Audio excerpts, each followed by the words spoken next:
नमस्कार विद्यार्थी मित्रांनो, मी ज्योतिबा बनसोड तुमचे स्वागत करतो माझ्या YouTube चॅनलवर।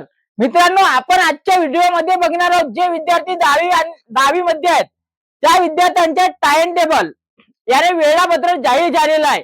तर त्यांचे वेळापत्रक म्हणजे त्यांचे पेपर कोणकोणत्या दिवशी आहेत आणि त्याची तारीख आणि विषय याची संपूर्ण इन्फॉर्मेशन आपण आपल्या YouTube चॅनलवर तुम्हाला मिळणार आहे। जर तुम्ही चॅनलवर नवीन असाल तर चॅनलला तुम्ही सबस्क्राइब करा आणि तुमच्या मित्रांना जास्तीत जास्त प्रकारे शेअर करा। तर चला बघू आपण 10वीच्या विद्यार्थ्यांच्या वेळापत्रक जाहीर झाला याने टाइम टेबल 10वी विद्यार्थ्यांच्या टाइम टेबल 2026 मध्ये त्यांचा पेपर कोणत्या तारखेपासून चालू होणार आहे तर त्यांचा 20 फेब्रुवारी 2026 पासून त्यांचे पेपर चालू होणार आहेत। तर त्यांचा पहिला पेपर आहे 20 फेब्रुवारी 2026 ला त्यांचा मराठीचा पेपर।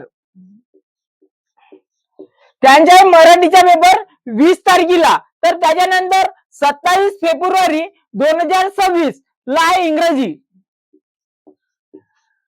27 फेब्रुवारी 2026 ला त्यांचा इंग्रजीचा पेपर। नंतर आहे 4 मार्च 2026 4 मार्च 2026 ला त्यांचा हिंदीचा पेपर। त्यानंतर आहे 6 मार्च 2026 ला अल्जेब्रा। 6 मार्च 2026 ला त्यांचा अल्जेब्रा। नंतर आहे 9 मार्च 2026 ला त्यांचा आहे जॉमेट्रीचा पेपर। त्यानंतर आहे 11 मार्च 2026 सायन्स 1। त्यानंतर आहे 13 मार्च 2026 ला सायन्स 2। त्यानंतर आहे 16 मार्च 2026 ला हिस्ट्री। नंतर आहे 18 मार्च 2026 ला त्यांच्या जिओग्राफी। मित्रांनो, जर तुमचा मित्र या तुमची मैत्रीण जर 10वी मध्ये असेल, जर तिला वेळापत्रक तिच्या जर टाइम टेबल माहिती नसेल, अशा तुमच्या मित्रांना आणि मैत्रिणींना हा व्हिडिओ जास्तीत जास्त प्रकारे शेअर करा। मित्रांनो, जर तुम्ही YouTube चॅनलवर नवीन असाल तर चॅनलला तुम्ही सबस्क्राइब करा आणि तुमच्या मित्रांना जास्तीत जास्त प्रकारे शेअर करा। मित्रांनो, आपल्या YouTube चॅनलवर स्पर्धा परीक्षा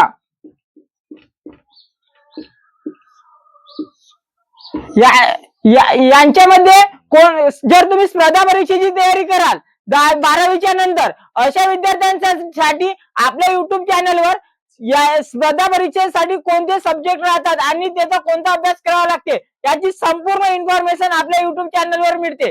तर तुम्ही नवीन असाल तर आताच तुम्ही आपल्या चॅनलला सबस्क्राइब करा, तुमच्या मित्रांना शेअर करा आणि तुमचे मित्र जर 10वी मध्ये असतील तर त्यांना जर वेळापत्रक माहिती नसेल तर अशा विद्यार्थ्यांना तुम्ही शेअर करा। धन्यवाद।